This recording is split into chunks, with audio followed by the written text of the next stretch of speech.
तो रेवेन्यू बढ़ रहा है लेकिन प्रॉफिट गिर रहा है और ऊपर से सीएफओ का रेजिग्नेशन। तो क्या एल्कॉन इंजीनियरिंग के Q3 नंबर्स इन्वेस्टर्स के लिए वार्निंग सिग्नल है?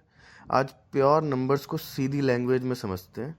तो दोस्तों, एल्कॉन इंजीनियरिंग ने अपने Q3 के नंबर्स डिस्क्लोज कर दिए हैं और नंबर्स देख के एक मिक्स्ड पिक्चर सामने आती है। कहीं ग्रोथ दिखती है और कहीं क्लियर प्रेशर।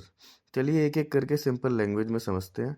सबसे पहले रेवेन्यू की बात करते हैं। पिछले क्वार्टर में कंपनी ने लगभग 578 करोड़ का रेवेन्यू जनरेट किया था।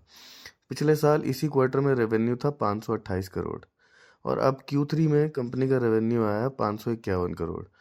अगर ईयर ऑन ईयर बेसिस पे देखा जाए तो रेवेन्यू में लगभग 4% की ग्रोथ देखने को मिली है, जो ठीक ठाक है। लेकिन अगर क्वार्टर ऑन क्वार्टर बेसिस पे देखा जाए तो यही पिक्चर थोड़ा वीक हो जाती है, क्योंकि रेवेन्यू में 4 से 5% की गिरावट नज़र आ रही है। मतलब ईयरली बेसिस पे हल्का सा ग्रोथ, लेकिन क्वार्टरली बेसिस पे स्लो डाउन। अब आते हैं एक्सपेंसेस पर, जो इस क्वार्टर का सबसे बड़ा कंसर्न है।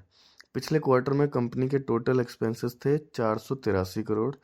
पिछले साल में Q3 में ये एक्सपेंसेस थे 405 करोड़ और इस क्वार्टर में बढ़कर हो गए हैं 476 करोड़।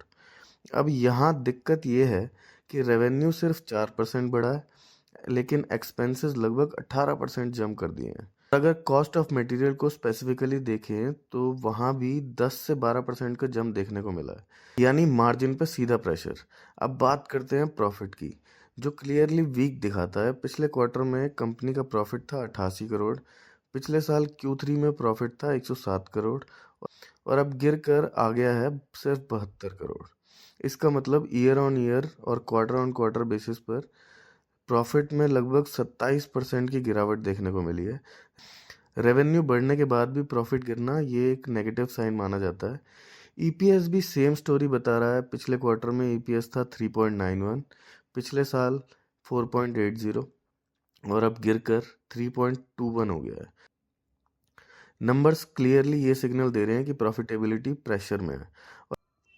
और अब एक इम्पॉर्टेंट और नेगेटिव अपडेट, कंपनी के सीनियर मैनेजमेंट लेवल पे रेजिग्नेशन आए हैं। सीएफओ ने रेजिग्नेशन दे दिया है, साथ ही एक और की मैनेजरल पर्सन भी कंपनी छोड़ रहे हैं। दोनों का टेन्योर 31 जनवरी के बाद ख़त्म हो जाएगा। सीनियर लेवल रेजिग्नेशन हमेशा मार्केट में एक नेगेटिव सेंटिमेंट क्रिएट करता है, स्पेशली जब नंबर्स पहले से ही वीक हो। एल्कॉन इंजीनियरिंग के Q3 नंबर्स एवरेज से वीक लग रहे हैं।